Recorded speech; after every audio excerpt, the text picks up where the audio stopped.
That's always a good idea. It is. I can hear the echo on stereo now. Okay, all right.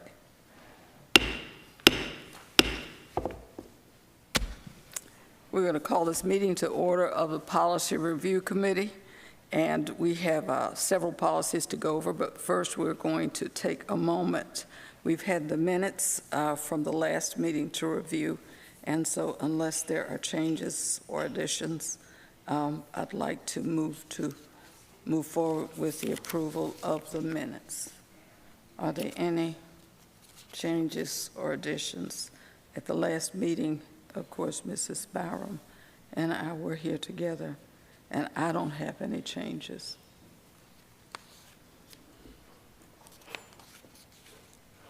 To make. So we'll move forward and assume unanimous consent with regard to that. We'll move forward. And we have several policies. Most of them are just corrections in language. But with the minutes approved, let's move forward with we don't have any unfinished business that I know of. So we can move forward with the policies that we have to review. The first policy is policy 1-5.1, the policy statement generally. And Mr. Waller, if you would like to. Yes, Chair Dr. Brooks Buck and Member Heather Howell.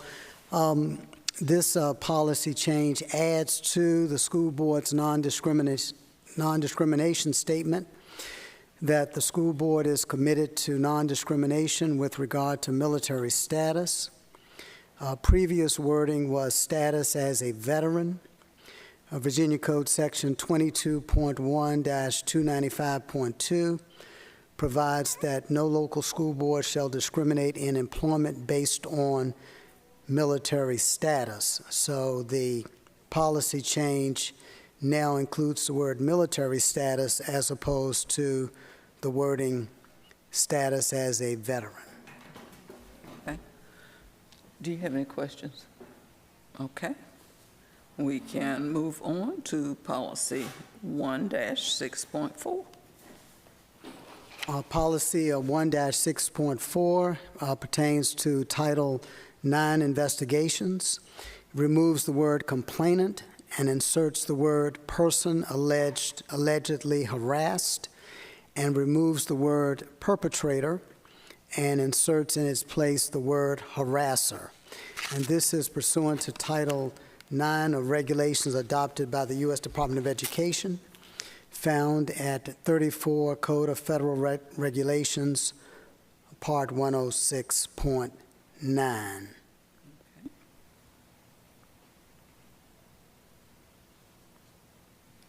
Do you have any questions?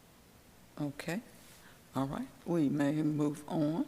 And I'll tell you what, if we do this way, why don't we just look at make sure we mention the label so we can move forward with the book, the label that it's behind.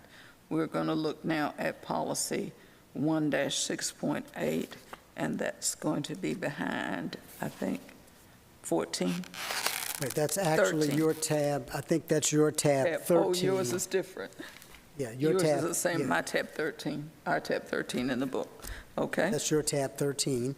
And that's also a Title IX regulatory change pertaining to retaliation complaints. It removes the word compliance officer and inserts in its place the word Title IX coordinator, and that is also pursuant to Title IX regulations adopted by the U.S. Department of Education, found at 34 CFR Part 106.9. Okay. Do you have any problems?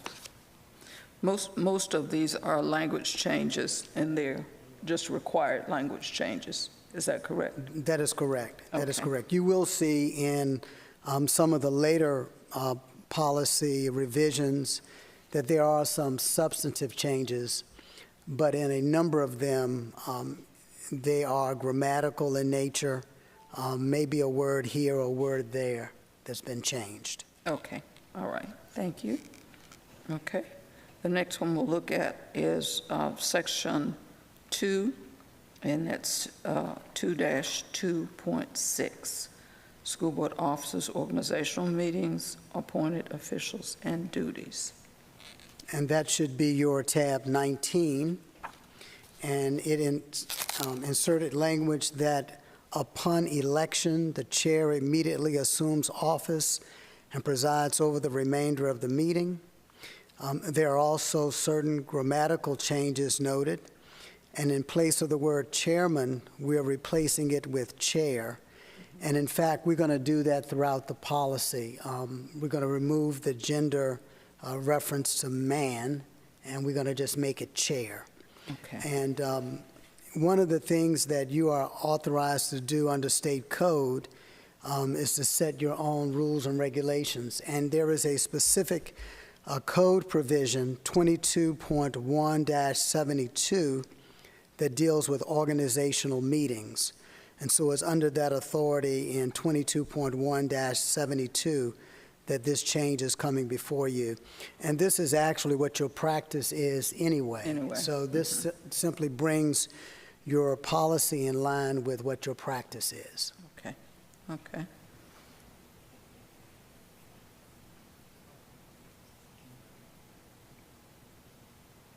Remember, Howard, do you have any questions? Okay. All right. Section 2-4.1. And this is your tab 22 regarding school board meetings. These are all grammatical changes. No substantive changes are being made to this policy. This is the legal authority regarding meetings. And the legal authority for this policy is found in the Virginia Freedom of Information Act at 2.2-3707.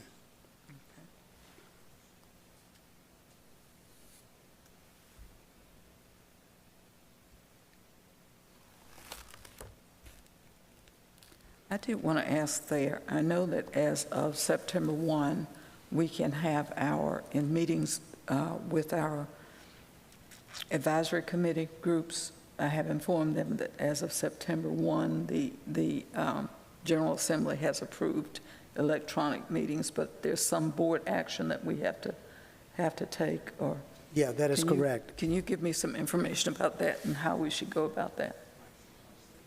Effective September 1, committees of local school boards can have all virtual meetings.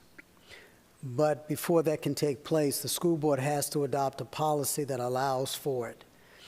And there are certain stipulations that must be set forth in the policy itself. So if that's something that you are interested in, we can certainly bring before you a policy that will allow for all virtual meetings by committees of the school board. I think that was one of the things that caused some dissension. I know it was one of the things that caused some dissension and caused us to have some members drop off, because there are still some committee members, some volunteers who have problems with whether to wear masks, whether not to wear masks, whether to gather in groups and whatever. We are still, I looked at our dashboard, we are still in that high area. We're red in both areas. And there are some people who still feel uncomfortable meeting together. So I think that's something that we need to consider, because we don't want to delay the group's work, or at least I don't, and other board members I've talked to have problems about not delaying the group work. So I think that getting some type of policy together and having the board review it and vote on it is a good idea. Is this something that you would want to have drafted, presented at your next month school board meeting? I think it's something that, as a board, the board needs to review, yeah. I think it's something we need to get along with if these committees are going to be allowed to get their work done. And as I've gone around to give each committee their charge, we've had, with each of the committees, we've had people who were online and people who were present. And I've been to SEAC, I've been to the Safety Audit Committee, I've been to the CTE Committee so far to give them their charges. And at each point, there have been people, rather than have the committees get into confusion or chaos over what's allowed and what's not allowed, yes, I think that's something that we need to have. We need to know, people need to know, rather than being influenced or being uncomfortable or whatever, because I don't want us to lose people who are willing to volunteer to work because of some technicality that they don't understand. And if we have the authority to do something about it, I think we need to do something about it. And I guess my question is, do you want that proposed policy to bypass this committee and go directly to the full school board? Well, or do you want it to come here first and then go to the full school board? And I only ask that because, of course, it's going to delay it, because you're going to have it 1 month, and then it's going to be another month before the actual board gets it. So I guess a lot depends on how soon you want to have this before the full school board. did you have any ideas about this, Heather? I have no problem Board going Member Howell. directly to the board. I'm sorry. That's okay. I have no problem if we bypass this and go directly to the board for a vote, if that's, within our authority, our right to do so. Sure. I think as a committee, you could direct that a policy be prepared and sent directly to the school board that will allow for committees to have all virtual meetings. And you mentioned there were stipulations that we had to put in place. Can Yeah, you speak there's- to that? Right. There are certain, and I can't remember them all off the top of my head, but there are certain things that must be included in the policy itself. Okay. And that's what I was referring to. So, we would make sure that all those elements are included when it comes to you to act on. Yeah. Okay. I'm fine with that. You would just simply draft it and we'd review it in November, correct? We'll do that, and that will mean at your meeting in November, there will be on the agenda, school board agenda, a draft policy that will allow for all virtual meetings of committees. Of committees. And I think that many of them, we might not have a problem at all with all virtual, but I think that we need to allow people to have that option if they need to. Because like I said, we're in a situation where we're in the red in both areas, and there are people who feel uncomfortable, and they can work virtually. And so if they can get their work done as a committee and work together, I see no problem in inhibiting them or making them feel uncomfortable or making them feel like they're not contributing because they cannot be on site. And I think we'll find that,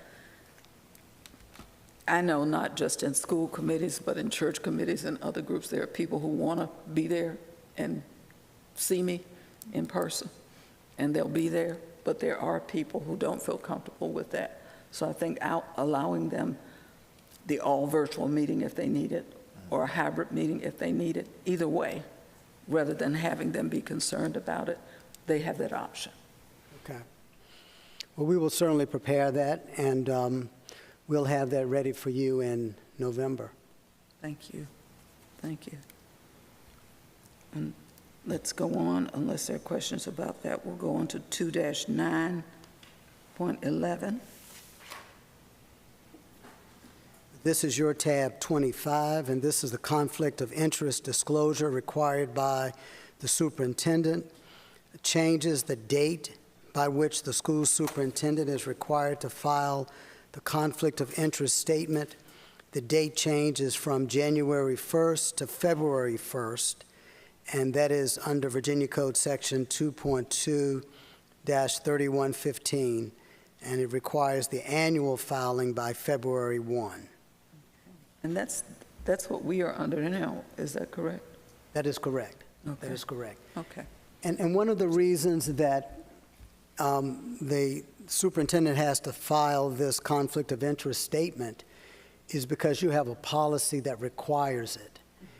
If you did not have the policy, the superintendent would not have to file the statement. Oh, okay. But because you have a policy that requires the filing of it, he has to file it, and he has to file it by February 1. The same conflict of interest statement that board members file. Okay, okay.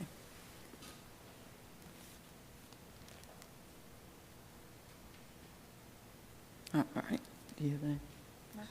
Okay, let's go on to section 8, 1.1, :1. This is your tab 42 pertaining to instruction for grades kindergarten through 12. There are several grammatical changes to this policy. The only substantive change is found in subsection D3, requiring that parents receive written notice that their child is receiving reading intervention services, and parents must be notified before the services begin.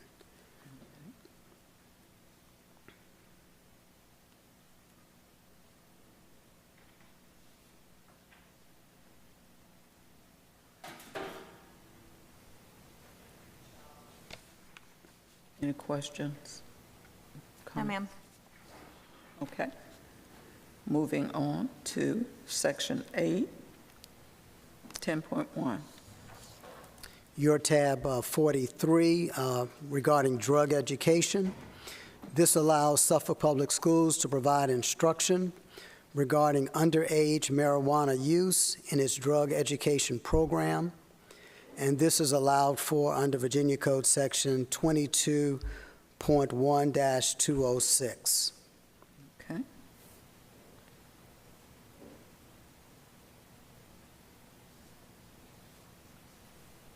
And I was going to ask, has Virginia decided how it's going to go with, I know there was some consideration about people growing marijuana and doing all the stuff that they were doing with marijuana.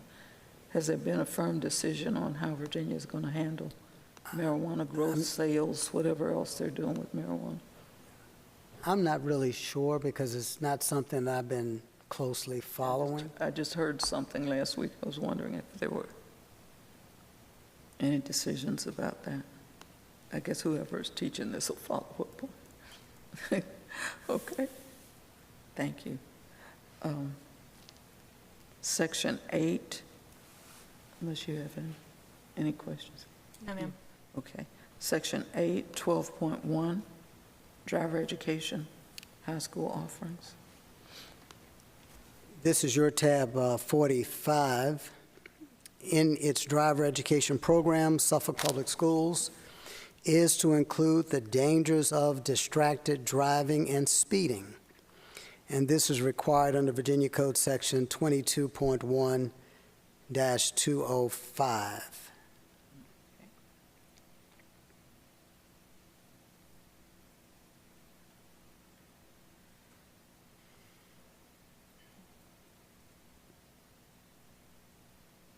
And the legal authority at the bottom is just amended, this 46 Correct. point, okay. Wherever you see underscoring, even in the legal authority, that is a revision to the legal authority for that particular policy. Thank you. No questions. Okay. Section 8, 39.1.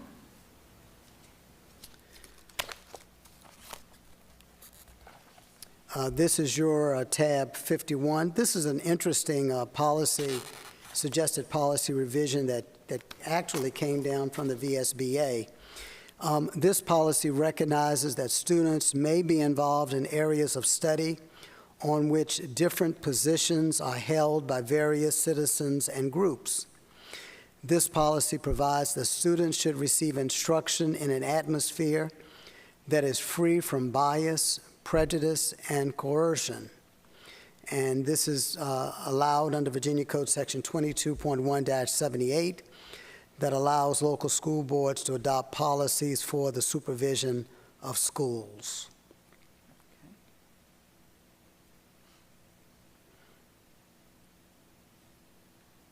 No questions. Okay. All right. 9 section 9-8.1. Regarding truancy, absence from school, a student in middle or high school can be allowed an excused absence 1 school day per year to engage in a civic event. Students can be required to provide advance notice and documentation of their participation. This revision also removes as an excused absence when a student is expelled from school. And this is allowed by Virginia Code Section 22.1-254. Later, there's going to be another policy, suggested policy change that you're going to be looking at that allows a student to be absent from school to attend some other things as well. And real interesting how this has come about. But this policy is for them to be engaged in a civic event. So this would be like elections or demonstrations or The interesting thing is that, civic event. yeah, the interesting thing is that the state code does not define the civic event. Okay. So I guess because it lacks definition, that local school boards will be able to give that Okay. whatever definition it believes to be appropriate.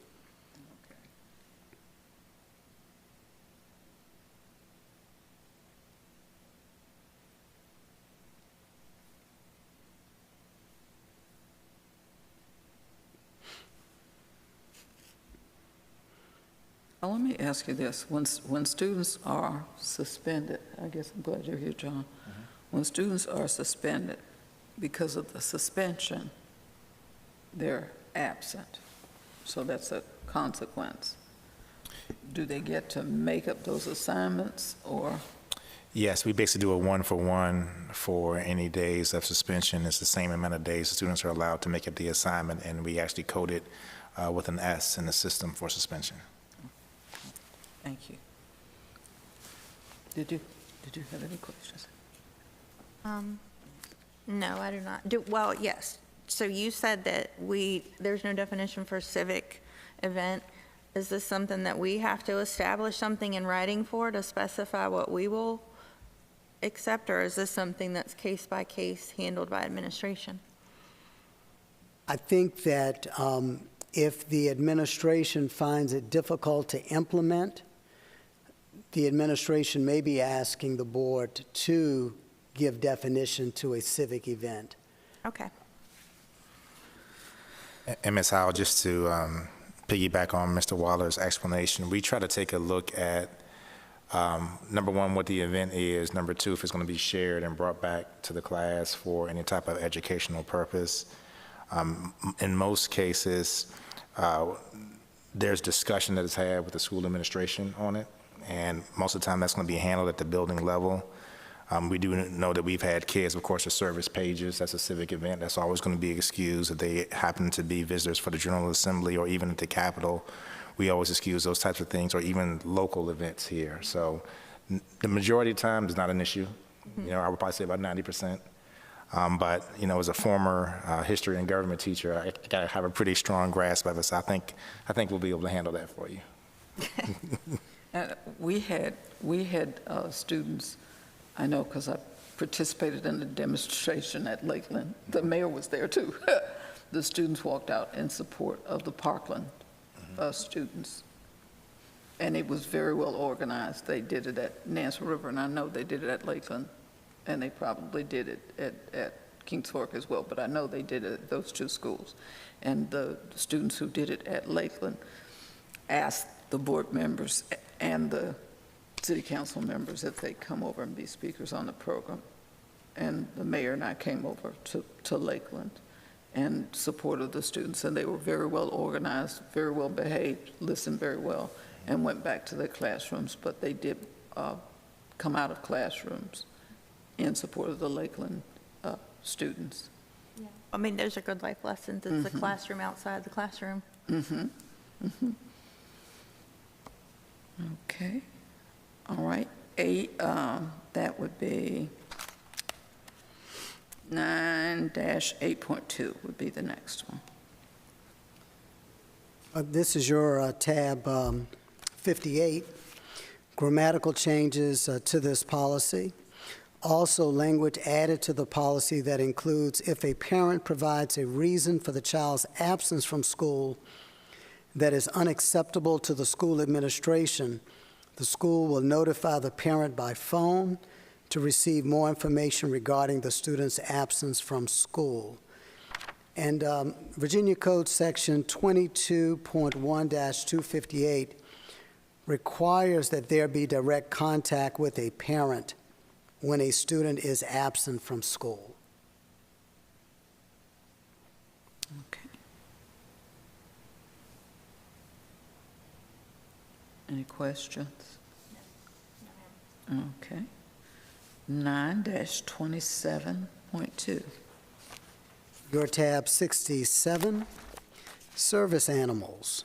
A language has been removed which reads that service animals must be immunized against diseases common to that type of animal and replaced with vaccinated as required by law. And animal vaccination is required by Virginia Code Section 3.2-6521.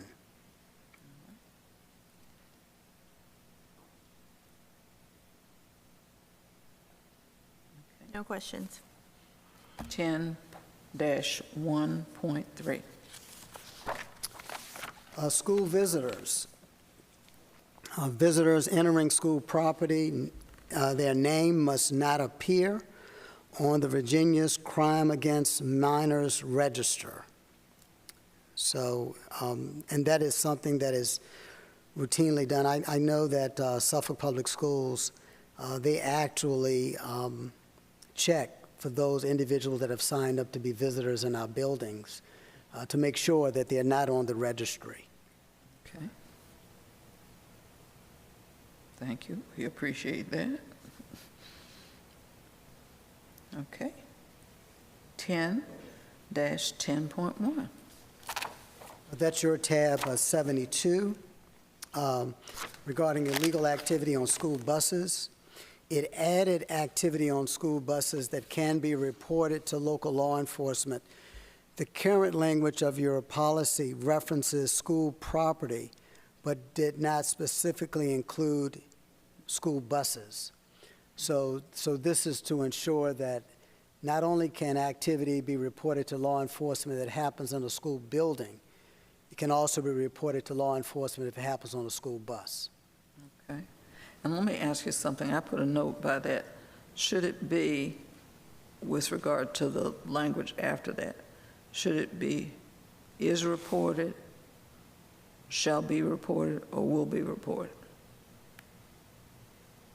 Right after that? Where it says, Included, will be reported, or are we saying strike will be and should be is reported? Because I see underline is, but I see shall be still up there. yeah, right, the shall be should be, you should strike shall be, Strike shall be, okay, should be is. okay, thank you. Okay. And then the last one is 10-18.2. I believe that's your tab 74. Pertaining to school safety, and simply points out the superintendent seeks to develop relationships with law enforcement, including courts and judges, and utilizes information reported on Virginia Crimes Against Minors Registry to prevent violence and crime on school property.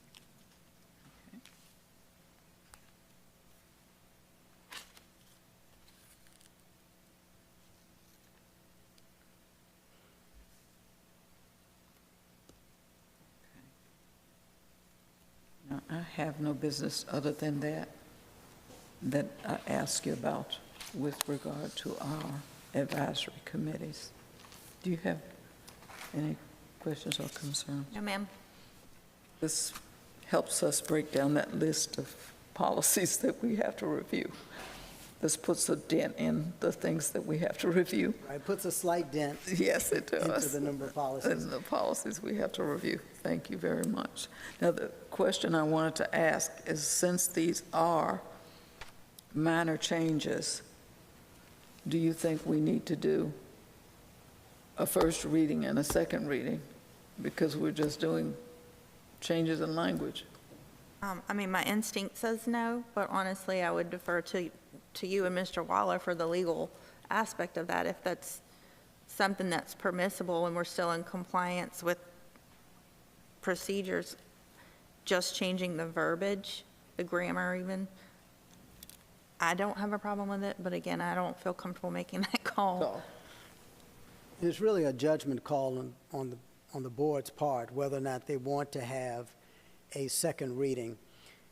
Oftentimes, what drives whether there will be a first and a second, two things. One is the policy itself. And if the policy is one that you want to give the public a chance to voice some concerns, either for or against, before its actual adoption.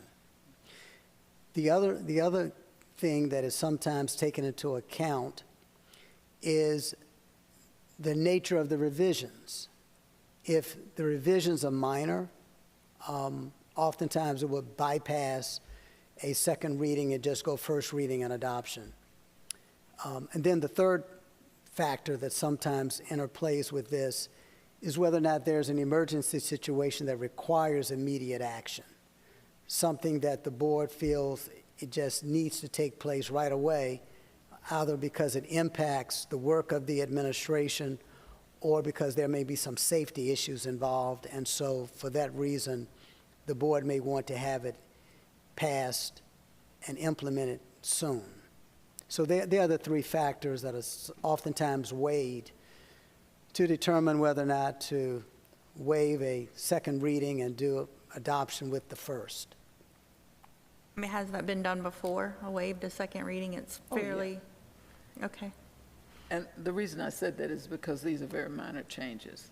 And I don't think they're controversial policies. They're policies. If we were discussing a hot topic, I would always lean toward, let us do it twice. Right. Because that would give people time to talk to their constituents and everybody else to see, and it would give the board time to talk about it and see if they, but since these are minor changes, and most of them are required by law because the language has changed or the law has changed, Right. then I would say there's no reason in us putting it in the packet. The other thing is sometimes when the packet is really thick, it looks like it's much more than it is.